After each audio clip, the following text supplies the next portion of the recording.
But first, as is tradition, I'll welcome Alister from Affinity Water, and he is going to update us on the water situation in Hertfordshire. Thank you. Good afternoon, everybody. It's fantastic to see you all again, and I'm absolutely delighted to be able to host the annual World Cup conference again. So I hope you all have a fantastic afternoon. Find it really interesting and informative.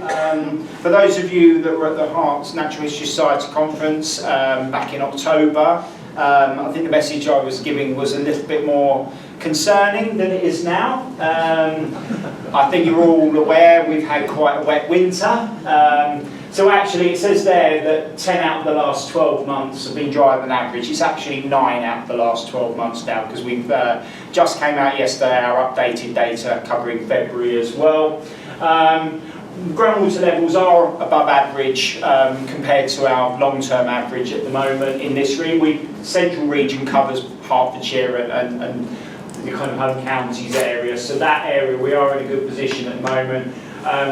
February and January's rainfall was above average, and our water levels across the board are in a good position at the moment. I did include this picture from the last update when water resources position wasn't looking quite as good, from Graffham Reservoir. Graffham Reservoir, although it's owned by Anglian Water, we also take a quite significant import from there. I've included that, and although the water levels are much better now than they were when this photo was taken back in July last year, unfortunately the rain does also bring other problems for drinking water supply, and not to mention rivers as well. We've seen an increased level of pollution, particularly in Graffham water. Levels of nitrate, which are quite an important contaminant that we have to manage, have gone up significantly, and that was largely because we had a very, very dry summer.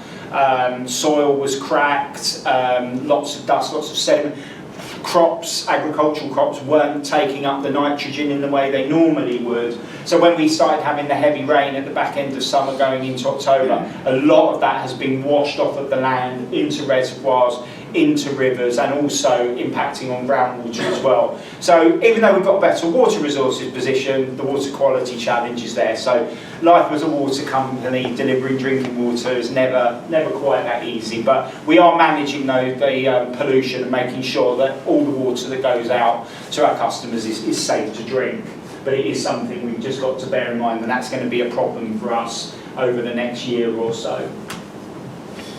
So this is actually hot off the press from yesterday. Our water resources planning team are regularly monitoring groundwater levels, and this particular graph shows the groundwater levels from Lily Bottom. Lily Bottom is an observation borehole managed by the Environment Agency that isn't impacted by any abstraction at all. So what it does is it gives us true representation of groundwater levels.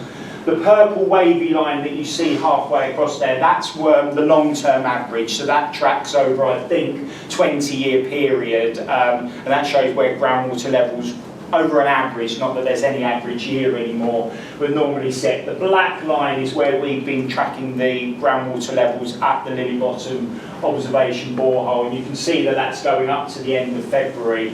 You can see a number of coloured dotted lines up there, so they're forecasts that we're looking at, and they're different scenarios of what we would see in terms of rainfall over the coming weeks and months, and what that's going to look like for groundwater levels. The one at the top is that's a 200% rainfall scenario compared to the long-term average. So if we were to see that, and that goes over that blue line sitting higher up there, that's where we start to see kind of major groundwater flooding issues, potentially artesian boreholes, that kind of thing. But under most forecast scenarios, we're not expecting to see maybe the level of flooding that we'd seen in previous winters, but we are still seeing levels that are significantly above the long-term average, which is obviously positive from both a drinking water supply perspective, but also for base flow for our incredibly precious chalk streams as well going into the summer.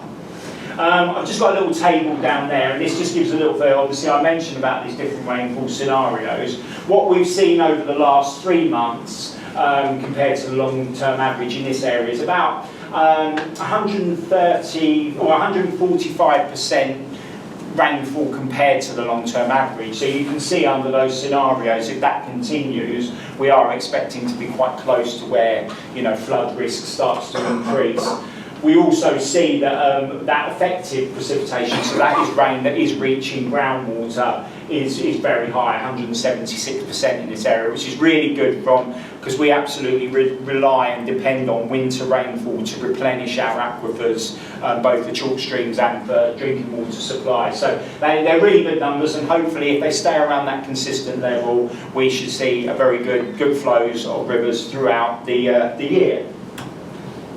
Why is that not working? Typical fashion. There we go, my last slide. So this is just taken from the Environment Agency Water Resources Report, which you can all access online. And the last map I showed back in October, there was quite a lot of yellow, a little bit of orange in terms of below normal, and notably low in terms of river flow. Actually, we weren't too bad within this area. We were reasonably resilient over the last 18 months to 2 years. But as you can see there, river levels around Hertfordshire are all being noted above normal at the moment, and hopefully that continues. So that's everything from me. Once again, I hope you enjoyed today, and obviously if you get any questions, I'll be available during the break. Louise is around as well. But I hope you have a fantastic day. Thank you.